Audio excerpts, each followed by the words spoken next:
네, 새벽 시간마다 함께 이사야서의 말씀을 살펴보고 있습니다. 이사야서 29장은 주전 그 701년에 있었던 아수르 왕 그 사네립에 의한 예루살렘 포위 공격을 그 배경으로 선포한 말씀이다라고 이야기합니다. 29장 초반절에 보면은 하나님께서 탄식하는 내용이 나오죠. 슬프다 아리엘이여, 슬프다 아리엘이여. 이 아리엘은 번제단을 뜻하는데, 이 다윗이 진을 쳤던 그 성읍인 그 예루살렘에서 해마다 절기가 돌아오지 않습니까? 그 매번 이스라엘 백성들이 한 번도 이 제사를 드리거나 예배를 소홀히 한 적은 없었습니다. 그들은 매번 번제단에 제물을 올려드리고 예배를 드렸지만, 하나님께서는 무슨 이유인지 그 번제단, 자신을 향한 그 예배가 드려지는 그 번제물들이 태워지는 그 번제단을 바라보면서 슬프다라고 고백을 하고 계시는 거죠. 왜 하나님께서는 그런 그들의 예배를 보시면서 슬퍼하고 계셨을까요? 원래 예배를 드리면 우리의 영이 살아나고 우리의 이성과 생각이 다시 밝아지죠. 영혼의 관점에서 나의 상황을 다시금 바라보게 되어지고, 무엇이 우선순위인지, 무엇이 중요한 것인지 분별력이 세워지게 되는 것이죠. 참으로 내가 추구해야 되는 것이 무엇인지 알게 하는 것이 바로 예배입니다. 그런데 이스라엘 백성들은 매년 해마다 절기가 돌아오고 예배를 드림에도 불구하고, 또 신나게 찬양을 하고 제사를 드림에도 불구하고, 그것으로 말미암아 나타난 결과가 세 가지가 나타나는데, 영적으로 더 어두워지고 깊은 잠에 빠지게 되어집니다. 또 지혜자의 지혜가 사라지게 되어집니다. 또 오늘 세 번째 내용은 오늘 본문의 내용인데, 자신의 계획을 여호와께 깊이 숨기려고 하게 되어지고, 그의 일들을 어두운 데서 행하며 이르기를 누가 우리를 보랴, 누가 우리를 알랴라고 이야기하는 그런 모습들이 나오게 된다라는 것입니다.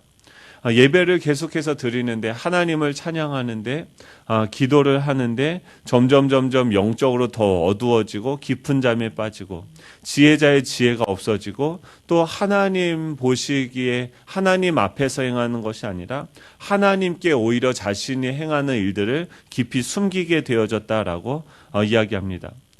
그 결과는 무엇입니까? 자신들이 구원의 손길을 내밀었던 그 아수르가 코앞까지 쳐들어와서 다윗이 세운 예루살렘을 포위하여 공격을 받는 그런 지경까지 이르게 되어지는 거죠.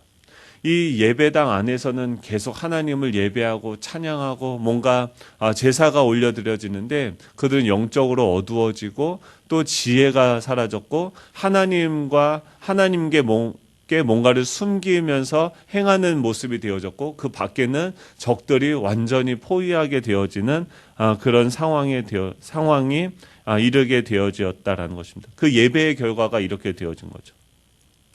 왜 이렇게 무지하고 어리석으며 또 선악간의 판단을 못하게 되었을까요?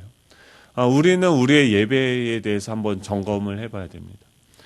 제가 사실 신학을 하게 된 계기가 있는데, 이 슬프다 아리엘이여, 슬프다 아리엘이여, 이 하나님의 그 슬픈 마음을 알게 되는 어떤 사건들이 있었습니다. 제가 열심히 교회에 어떤 봉사도 하고 하면서 하나님께서 어느 날 이런 걸 질문하셨어요. 너가 나를 사랑하느냐? 뭐 그런 질문 하시지 않습니까? 열심히 새벽 예배도 나오고 뭐 봉사도 하고 청년부 회장으로 막 여러 가지 일들을 했는데, 하나님이 물어보시는 거예요. 너가 나를 사랑하느냐? 근데 그 대답에 답을 할 수가 없었어요. 그래서 제가 하나님을 사랑한다라는 것보다 하나님께 인정받고 하나님에게 잘 보여서 뭔가 성공하고자 하고 싶은 그런 욕망이 제 안에 보이게 되어졌던 것이었죠. 그래서 그 문제를 위해서 거의 한 1년을 넘게 기도하면서 하나님 앞에, 근데 사랑한다는 게 이게 쉽지 않지 않습니까? 우리의 마음으로 할 수 없지 않습니까? 그래서 그런 기도의 제목을 가지고 1년을 넘게 계속 기도를 하다가 어떤 계기가 있어서 기도원에 가서 이제 기도를 하게 됐어요. 그러면서 이 십자가의 사랑을 드디어 깨닫게 되어졌죠. 제가 보니까 그 호세아서의 그 고멜이었더라고요. 하나님을 사랑하는데 하나님만 사랑하는 것이 아니라 다른 것들도 사랑을 하는 거죠. 남편이 있는데 아내가 있는데 그 아내만 사랑하는 게 아니라 다른 여자들도 사랑하는 여자들이 많은 거예요. 그러면은 그런 남편을 향한 자신 말고 다른 여자들을 사랑하는 그 남편을 향한 대부분의 아내들의 반응은 무엇입니까? 바로 당장 짐 싸 하면서 쫓아내고 이혼을 하겠죠. 그런데 하나님의 대응은 그렇지 않으셨어요. 그런 저를 하나님께서는 제가 하나님을 하기도 전에 하나님과 오히려 원수되었고 아직도 연약함에도 불구하고 하나님은 그런 나를 위해서 자신의 아들을 십자가에 내어주신 거죠. 이것이 무엇이냐면 하나님과 인간과 다른 것이죠. 이것이 하나님의 거룩하심이죠. 그 하나님의 거룩하심을 직면하게 되어졌을 때 제가 정말 하나님의 사랑이 가장 크다라는 것을 깨닫게 되어졌습니다. 그 사랑을 십자가의 사랑을 경험하게 되어지고 그리고 그렇다고 하면 이 십자가의 사랑을 받은 제가 어떻게 살아가야 됩니까? 라는 질문을 하나님께 드렸을 때 단회적으로 어떤 체험을 하게 되어졌는데 어떤 환상 비슷한 것을 보게 됐어요. 그러니까 유럽의 이 성 베드로 성당 같은 어떤 아름다운 성당이에요. 그런데 그곳에 금발의 남자 소년들이 찬양을 하고 있었습니다. 앞에서 막 찬양하는 거예요. 빈 소년 합창단 같은 경우도 이렇게 보면은 아직 변성기가 지나지 않은 소년들이 와서 하나님을 찬양하는 거예요. 그런데 그 소리가 어찌나 아름다운지 맞아요. 하나님, 저도 그 밑에서 이제 그 소리를 들으면서 찬양을 하고 있었어요. 하나님 맞습니다. 이런 아름다운 찬양을 받기에 하나님은 합당한 분이십니다 하면서 막 기뻐하면서 찬양을 하고 있는데 갑자기 그 장면이 줌아웃이 되는 거예요. 제가 점점 뒤로 밀려나더니 그 앞에 이렇게 끈으로 뭐가 되어져 있냐면 keep out 되어 있는 거예요. 들어가지 마시오.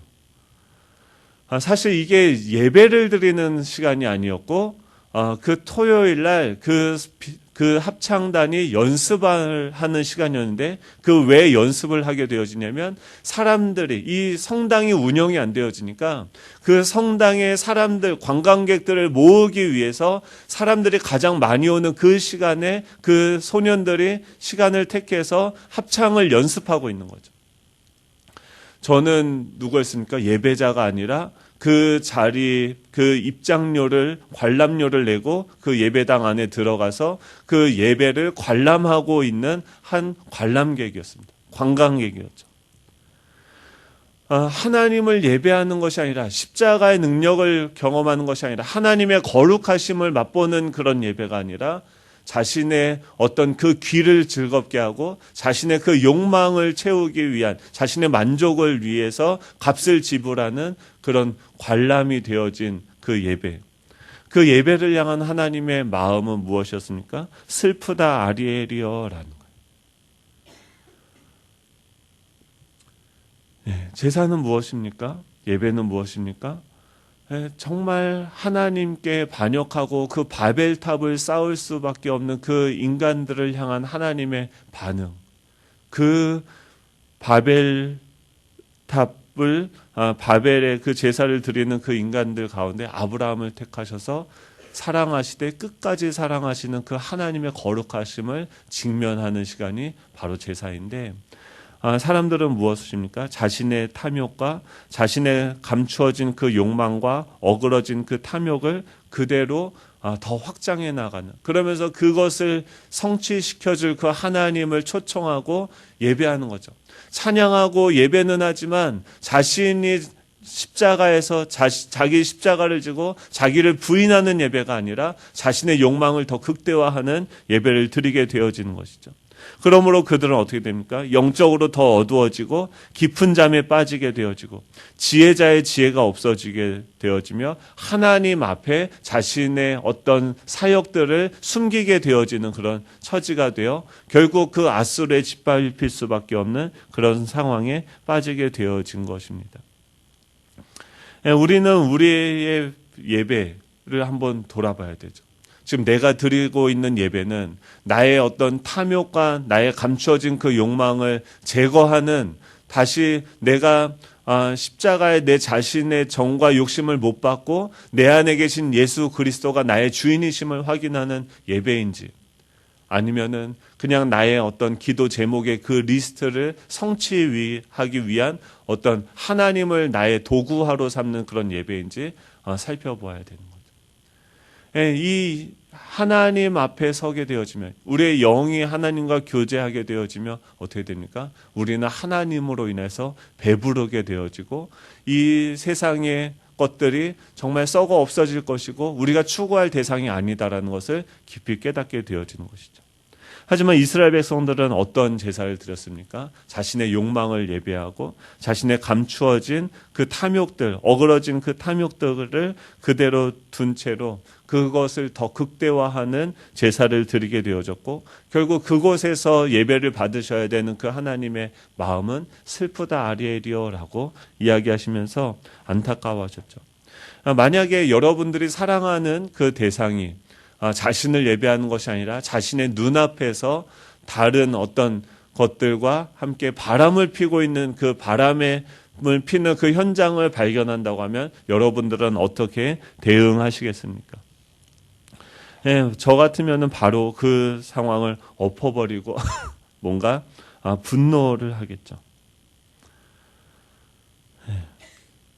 근데 하나님께서는요, 지금 그런 상황인데 16절까지 계속 그런 어떤 이스라엘 백성들의 잘못에 대해서 책망하시고 그 결과에 대해서 이야기하시면서 17절에 이어서 이야기합니다. 그들을 향한 그들의 미래에 대해서 이야기를 하십니다. 우리 17절 우리 같이 한번 읽어볼까요? 17절입니다. 시작. 오래지 아니하며 레바논이 기름진 밭으로 변하지 아니하겠으며 기름진 밭이 숲으로 여겨지지 아니하겠느냐. 이 레바논이 기름진 밭으로 변하지 아니하겠으며라고 부정의문문으로 시작이 됩니다. 변하지 아니하겠느냐라는 것은 이 부정의문문으로 이중 부정을 하는 것은 뭡니까? 긍정의 가장 강력한 형식 중에 하나인 거죠. 반드시 이렇게 변할 것이다라고 이야기를 하는 거예요. 어떻게 변합니까? 이 레바논이 기름진 밭으로 여겨진다라는 거예요. 그 당시 전쟁을 할 때 어떤 형식이 있었냐면 그 탈취한 그 나라의 삼림을 다 깎아버리고 그것을 밭으로 만드는 그런 습성들이 있었습니다. 이 레바논의 삼림들은 그 권세자들의 표상을 이야기하는데, 그 삼림들, 지금 이 레바논의 삼림, 그 권세자들, 지금 그 권세를 얻고 있는 그 지도자들의 그 표상과도 같은 그 삼림이 잘라지게 되어지고 밭으로, 기름진 밭으로 변화되어질 것이다 라고 이야기하는 것은 지금 웃고 떠들고 있는 그 권세자들이 낮아질 것이다 라고 이야기하는 거죠. 하나님이 지금 자신이 어떤 일을 하실 것인지를 이야기하는 거죠. 지금 웃고 떠드는 그 권세자들이 낮아지게 되어질 것이고, 기름진 밭으로 밭이 숲으로 여겨질 것이다 라고 이야기하는 것은 뭐냐면, 반대로 억압받던 백성들은 높아질 것이다 라고 이야기하는 것입니다. 그리고 18절이죠. 그날에는 못 듣는 사람이 책의 말을 들을 것이며 어둡고 캄캄한 데에서 맹인의 눈이 볼 것이며 라고 이야기합니다. 그날에는 지금 뭐예요? 하나님이 지금 그들을 바라보시면서 어떤 일을 하시겠다고요? 그들의 지도자들, 그 당시에 그들을 억압했던 그 레바논의 높아진 모든 것들을 다 낮아지게 하고, 낮아진 것들을 다시 높이시겠다라고 이야기를 하는 것이죠. 그리고 그날에는 못 듣는 사람이 책의 말을 들을 것이며 어둡고 캄캄한 데서 맹인의 눈이 보게 될 것이다라고 얘기합니다. 지금 그 백성들은 어떻게 돼요? 귀가 가려졌고 눈이 어두워진 거죠. 왜 그렇습니까? 그 당시에 종교적인 지도자, 또 정치적인 지도자들의 왜곡된 메시지를 들었기 때문에 그들은 여전히 그 욕망을 추구하였으며 자신의 탐욕을 예배했던 것이었죠. 하지만 그들의 눈과 귀를 가리고 있던 그 지도자들을 다 하나님께서 없애버리겠다라고 얘기해요. 그러면서 그날에는 어디서 듣습니까? 책의 말을 듣게 되어진다. 어떤 사람의 이야기가 아니라 하나님께서 기록하신 그 책에서 너희들이 듣게 되어진다라고 이야기합니다. 그 책에서 듣게 되어지니까 못 듣는 사람이 듣게 되어지는 거예요. 어둡고 캄캄한 데서 보이지 않던 것들이 보이게 되어지는 거죠. 그들 가운데 여전히 함께하고 계신 그 하나님이 어떤 분이신지, 얼마나 우리를 사랑하시는지, 그 하나님께서 얼마나 신실하게 그 구원의 역사들을 이루어가고 계시는지를 알게 되어지는 거죠. 그래서 그 결과 어떻게 됩니까? 겸손한 자에게 여호와로 말미암아 기쁨이 더하겠고, 사람 중 가난한 자가 이스라엘의 거룩하신 이로 말미암아 즐거워하리니라고 이야기합니다. 지금 이처럼 변화되어진 그 미래의 상속자들은 누가 되어집니까? 겸손한 자와 가난한 자가 된다. 물질적으로 가난하고 사회적으로 천대받지만 영적으로 경건한 이들은 자신의 권리를 주장할 수 있는 힘이 없으므로 어떻게 합니까? 겸손하게 오직 여호와의 손에 자신들의 송사를 맡길 수밖에 없게 되어집니다. 반대로 힘이 있는 자들은 어떻게 합니까? 강포한 자들은 20절에 이는 강포한 자가 소멸되었으며 오만한 자가 그쳤으며 죄악의 기회를 엿보던 자가 다 끊어지게 되었고, 그들은 송사로 사람에게 죄를 씌우며 성문에서 판단하는 자를 올무로 잡듯하며 헛된 일로 의인을 억울하게 하였었죠. 그 당시에 잘 나가고 뭔가 성공했다고 하는 사람들은 거짓 증거로서 무고한 사람을 죄인으로 조작하였고, 그들은 시시비비를 가리는 재판관을 올가미로 씌워서 넘어뜨렸으며, 그들은 의인들이 마땅히 누려야 할 정당한 권리를 박탈하였죠. 그 땅에 무너진 공의와 그 땅에 무너진 정의들을 하나님께서 다시금 회복시키시는 일을 하겠다는 거예요. 비록 그때는 겸손하고 가난한 자들이지만 하나님을 의지하는 자들은 그런 모습으로 비춰질 수밖에 없는 것이었죠. 하지만 결국 그 하나님의 나라를 상속받는 자들은 누가 되어집니까? 새로운 미래의 주인공들은 누구입니까? 이 겸손하고 가난한 자가 되어질 것이다라고 이야기를 하는 거죠. 결론은 어떻게 됩니까? 22절부터 24절입니다. 우리 같이 읽어볼까요? 시작. 그러므로 아브라함을 구속하신 여호와께서 야곱 족속에 대하여 이같이 말씀하시되, 야곱이 이제는 부끄러워하지 아니하겠고 그의 얼굴이 이제는 창백해지지 아니할 것이며 그의 자손은 내 손이 그 가운데에서 행한 것을 볼 때 내 이름을 거룩하다 하며 야곱의 거룩하신 이를 거룩하다 하며 이스라엘 하나님을 경외할 것이며 마음이 혼미하던 자들도 총명하게 되며 원망하던 자들도 교훈을 받으리라 하셨느니라. 아멘. 하나님의 궁극적인 목적은 무엇입니까? 하나님의 거룩하심을 나타내겠다. 아브라함을 구속하신 그 여호와께서 이 아브라함을 구속할 때를 한번 상상해 보십시오. 사람들이 흩어짐을 면하기 위해서 하나님과 대적하여서 바벨탑을 쌓던 그런 시대였습니다. 그들을 노아 홍수의 은혜를 경험했음에도 불구하고 여전히 바벨탑을 쌓는 그들을 향해서 하나님은 어떤 일을 행하십니까? 그 중에 한 연약한 아브라함이라는 한 인물을 선택하셔서 자신의 구원의 사역을 계속해서 이루어 가시죠. 야곱은 어떻습니까? 거짓말하고 속이는 자였는데 그를 이스라엘로 하나님께서 만드신 거죠. 여전히 자신의 탐욕을, 자신의 욕망을 예비하는 그들에게 하나님께서는 뭐라고 말씀하십니까? 내가 너희를 회복하시겠다. 이게 무엇입니까? 거룩하십니다. 우리와 다르게 반응하시는